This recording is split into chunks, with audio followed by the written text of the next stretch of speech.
उपमुख्यमंत्री अजित पवार हे त्यांच्या बेधडक बोलण्याच्या शैलीसाठी नेहमीच चर्चेत असतात। अशातच अजित पवार यांनी बारामतीतल्या कार्यक्रमात बोलताना कार्यकर्त्यांच्या घोषणाबाजीवरून एक मिश्किल टोला लगावला। दादांच्या वक्तव्यावर मग उपस्थितांमध्ये जोरदार हशा पिकला।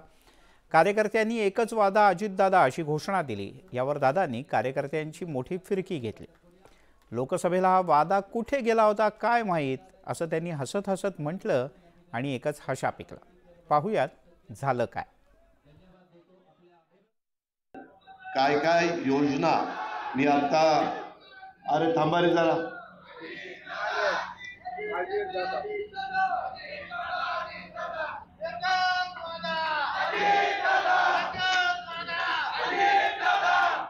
लक्षात आलेलं आहे। बसा जरा, हा वादा कुठं लोकसभेला गेला होता कुणाला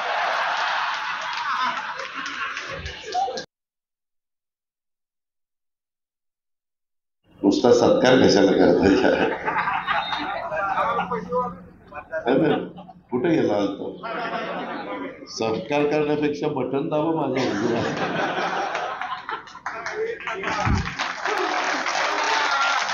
सत्कारापेक्षा ते आम्हाला जास्त महत्व देणार आहे। ठीक आहे, त्यामध्ये नाही ते प्रमुख, अरे प्रमुख तर सगळेच आहेत, सगळे प्रमुख आपल्याच बरोबर होते।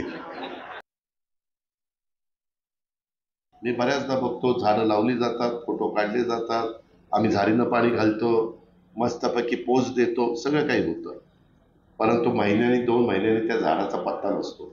आता दिलेली झाडं ही लावून ती वाढवायची, नाहीतर वाढलेली झाडं म्हणाल हीच गेल्या वर्षी लावली। एवढं काही मला वेळ समजू नका, मी काही एवढा नाही, परंतु म्हणत नाही, पण एवढं काही तुम्ही मला मूर्ख समजू नका।